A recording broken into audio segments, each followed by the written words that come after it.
Do you want 0 ping? Do you want not to lag anymore? Do you want no delays?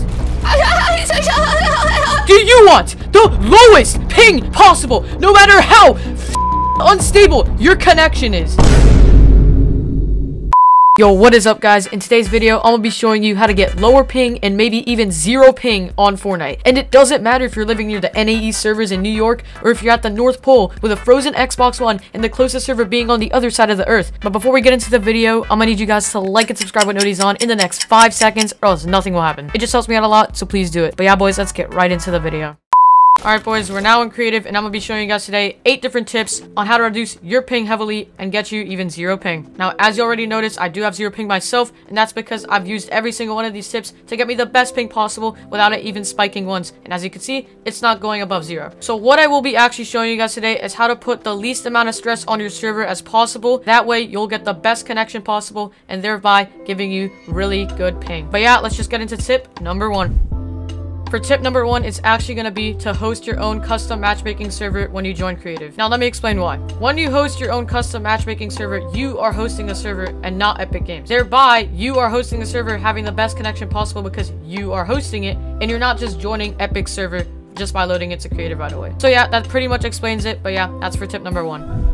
Right, so moving on to tip number 2, when you're on the select game mode screen, all you're going to want to do is hit the creative play, because when you're doing this, you're actually going to get the best performance in game, and it's going to load you into creative, not battle royale right away, giving you a better connection. Right, so moving into tip number 3, it's actually going to be to change the featured islands in the creative hub. And as you can see, there are actually many different islands. The reasoning behind this is because these islands are already preloaded, taking up a lot of space in your creative server. So thereby changing them to islands with nothing on them will give you the best connection possible. So that's exactly what we're going to be doing. All you guys are going to have to do, of course, is go over to each one of these islands one by one and implement the code displayed on screen right now. Once you do this, hit accept, let the island load in, and enjoy. And as you can see, these islands are pretty much empty, giving you the best connection possible. Now, moving on to tip number 4, it's actually going to be to make sure that when you are playing on a creative island that has little to nothing on it at all. Because as you can see, for my island, I literally have nothing other than 2 ramps, a couple of spawn pads, a couple of item pads, and that's it. And if you look at the top, my memory use is very low. And the lower the memory is, the better, and it will give you the better connection as well. But yeah, make sure to have nothing on your island, keep it clean and simple, and trust me, your connection will become a lot better.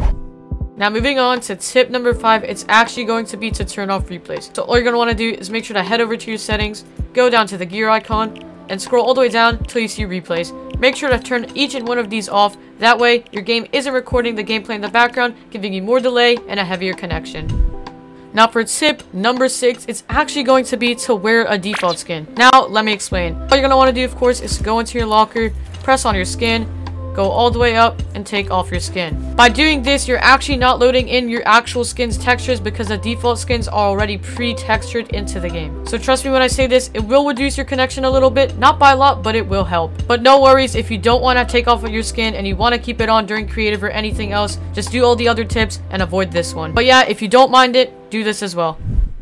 Now, moving on to tip number 7, it's actually going to be to use your PC, your console, your Xbox, your PS4, your Switch with an Ethernet cable. Because a wired connection is always better than a wireless connection. When you're using Ethernet, your connection will be a lot more stable. Now, let's say you don't have an option to use Ethernet and you only use Wi-Fi and you're still having a bad connection. That's where we get into tip number 7A. Tip number 7A, it's actually going to be to buy a router satellite. Now, for some people, they might need to buy a new router, but a satellite will do. As you can see displayed on screen right now, this is called an Orbi satellite. Basically, what happens is you have your Orbi router and then your Orbi satellite.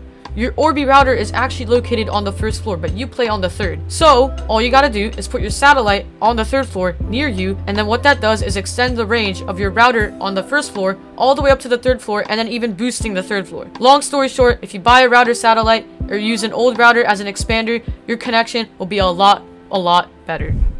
Now, moving on to tip number 8, this is actually going to be the final tip of the video, but hear me out. All you're going to want to do is head over to your settings, and if you have the option in video to change your resolution, change it to the lowest possible without hurting your eyes. As you can see, I'm playing on 3840 by 2160, which is basically 4K resolution. But I'm only using that because I create content, and the better the quality, the better the videos. But let's say you're not all about that quality and you just want the best performance. All you gotta do is lower this to whatever you want. So 1920 by 1080 is the standard, that's what most people use. But if that's still pretty hefty on your PC or your console, just make it 1600 by 900. Not too bad for your eyes, not too bad looking, not too good looking either, but just in the middle and just right. And on that note, guys, that will conclude the video for today. If you guys did enjoy, don't forget to subscribe with notifications on if you're new around here, and also drop a like so this video gets out to more people and more people learn about these tricks. But yeah, guys, I hope you did enjoy the video for today. Comment the word 1112 if you made it this far, and I'll catch you guys in the next one. Goodbye.